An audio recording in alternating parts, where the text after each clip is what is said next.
छत्रपती संभाजीनगरमधील बजाज नगर भागात एका बड्या आणि प्रसिद्ध उद्योजकाच्या घरी काही दिवसांपूर्वी दरोडा टाकण्यात आला होता। या घटनेनंतर संपूर्ण शहरात खळबळ उडाली होती। पोलिसांनी या गुन्ह्यातील मुख्य संशयित आरोपी अमोल खोतकर याचा शोध सुरू केला होता। अखेर वाळूज परिसरातील वडगाव कोल्हाटी भागात तो लपल्याची माहिती गुन्हे शाखेला मिळाली। पोलीस निरीक्षक आणि त्यांचं पथक तात्काळ तिथे पोहोचलं। अमोल खोतकरला अटक करण्याचा प्रयत्न सुरू असताना त्याने पोलिसांना धमकावत प्रतिकार केला आणि पळून जाण्याचा प्रयत्न केला। या दरम्यान त्याने हल्ला करण्याची चेष्टा केल्याने पोलिसांनी आत्मसंरक्षणासाठी गोळीबार केला। या गोळीबारात तो गंभीर जखमी झाला आणि तातडीने रुग्णालयात त्याला हलवण्यात आलं। मात्र उपचारापूर्वीच त्याचा मृत्यू झालाय।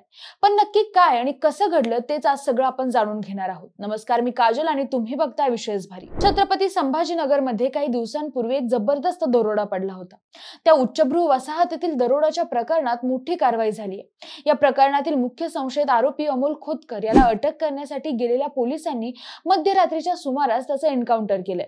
सोमवारी रात्री अंदाजे 12:30 ते 1 वाजण्याच्या दरम्यान पोलिसांचे एक विशेष पथक वडगाव कोल्हाटी भागात पोहोचलं होतं। त्यांना मिळालेल्या गुप्त माहितीवरून अमोल खोतकर तिथे लपून बसल्याचं निष्पन्न झालं। पोलिसांनी खोतकरला शरण येण्यास सांगितलं, मात्र त्यानं अचानकच पोलिसांच्या अंगावर वाहन घालण्याचा प्रयत्न केला। इतकंच नव्हे तर त्याने पोलिसांवर गोळीबार देखील केला। या परिस्थितीत आत्मसंरक्षणासाठी पोलिसांनी प्रत्युत्तरादाखल गोळीबार केला।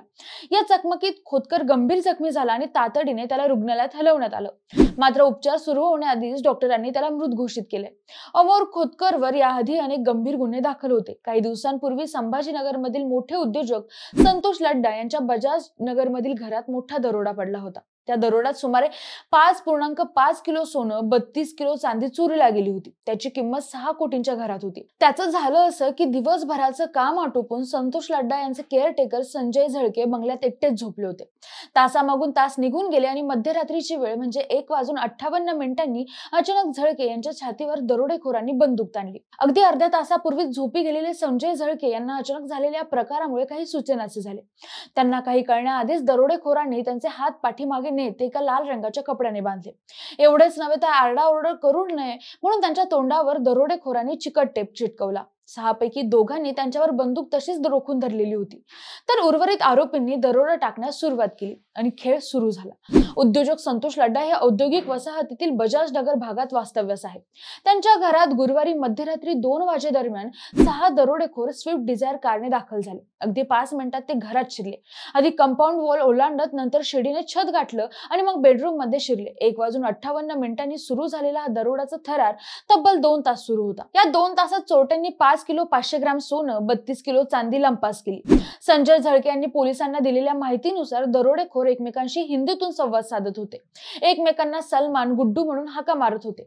या घटनेनंतर केअरटेकर संजय झळके सकाळी 4:30 वाजता कसेबसे बंगल्याबाहेर आले। त्यांनी शेजारच्या घराचा पायाने दरवाजा वाजवत त्यांना माहिती दिली। त्यानंतर पोलिसांना ही माहिती मिळाली। 15 मे रोजी पहाटे 2 ते 4 दरम्यान या 6 दरोडेखोरांनी पिस्तुलाच्या धाकावर बंगल्यातून 5.5 किलो सोनं, 32 किलो चांदी असा सुमारे 6 कोटी रुपयांचा ऐवज लुटला होता।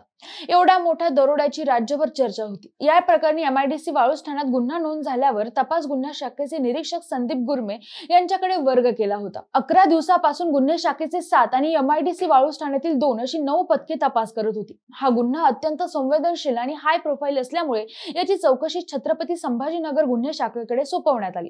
या प्रकरणात अमोल खोतकर हा मुख्य सूत्रधार असल्याची माहिती पोलिसांच्या तपासातून समोर आली होती। त्याला ताब्यात घेण्यासाठी पोलिसांनी प्रचंड गुप्तता पाळत कारवाई सुरू केली होती। यातील मुख्य आरोपी असलेला अमोल खोतकर हा काल रात्री पोलिसांना सापडला। मात्र त्याने पोलिसांच्या अंगावर गाडी घालून पळून जाण्याचा प्रयत्न केला। तसेच पोलिसांच्या दिशेने गोळी चालवली। प्रत्युत्तरात पोलिसांनी केलेल्या गोळीबारात त्याचा मृत्यू झाला। अमोल खोतकरने घातलेल्या दरोड्याची चर्चा मात्र राज्यभर सुरू होती। सध्या अमोल खोतकरचा एन्काउंटर ही घटना संभाजीनगरमध्ये खळबळ उडवणारी ठरली आहे। पण या चकमकीबद्दल अमोल खोतकरची बहीण रोहिणी खोतकरने वेगळी शंका उपस्थित केली आहे। माझा भाऊ गुन्हेगार नव्हता, तो एक व्यावसायिक होता। वाळूज परिसरात त्याचे हॉटेल होते। पोलिसांनी हे सगळं ठरवून केले, त्याला सुपारी घेऊन ठार केले। आम्हाला न्याय मिळाला पाहिजे, तोपर्यंत आम्ही मृतदेह ताब्यात घेणार नाही असा ठाम निर्धार रोहिणी खोतकर यांनी व्यक्त केला। माझ्या भावाला का मारलं, एन्काउंटर का केलं? जर तो पळून जात असेल किंवा तो गोळीबार करत असेल, त्याच्या पायावर गोळी घातली पाहिजे होती। त्याला गोळ्या मारल्या, शरीरावर सगळीकडे गोळ्या मारल्याचं दिसून आलंय। त्याच्या डोक्यातून रक्त आलंय। तसंच माझा भाऊ अगोदरपासूनच सांगत होता की माझा खून होईल, कोणीतरी मोठा माणूस माझी सुपारी देईल, आता आम्हाला न्याय द्या, मी इथून उठणार नाही, असा आक्रमक पवित्रा अमोलच्या बहिणीने घेतलाय. तर पोलिसांनी 2-3 करोड रुपये घेतलेत. पोलिसांनी अमोलचा खून केलाय, व्हिडिओ शूटिंग मध्ये पोस्टमॉर्टम झालंच पाहिजे, किती गोळ्या लागल्या त्या कळायला पाहिजे, अशी मागणी अमोलच्या वडिलांनी केली आहे. अमोलची बहीण आणि वडिलांनी संभाजीनगर पोलिसांवर उपस्थित केलेल्या प्रश्नांमुळे आणि आरोपांमुळे या प्रकरणात नवा ट्विस्ट येण्याची शक्यता आहे. पोलिसांकडून मात्र आरोपी खोतकरचा एन्काउंटर अपघाती होता की नियोजित, यावर अद्याप स्पष्टीकरण आलेलं नाही. मात्र पोलिसांवर हल्ला झाल्यानंतर केलेली कारवाई ही कायद्यानुसार असल्याचं मानलं जाते. लड्डा यांच्या घरातील दरोड्याचा तपास सुरूच असून पोलीस इतर आरोपींना शोधत आहेत. सदर घटनेबद्दल तुम्हाला काय वाटतंय? हा एन्काउंटर संशयाच्या भोवऱ्यात अडकू शकतो का? तुमची मतं काय आहेत? कमेंटमध्ये नक्की सांगा आणि सोबतच विशेष भारीला सबस्क्राईब करायला विसरू नका. धन्यवाद.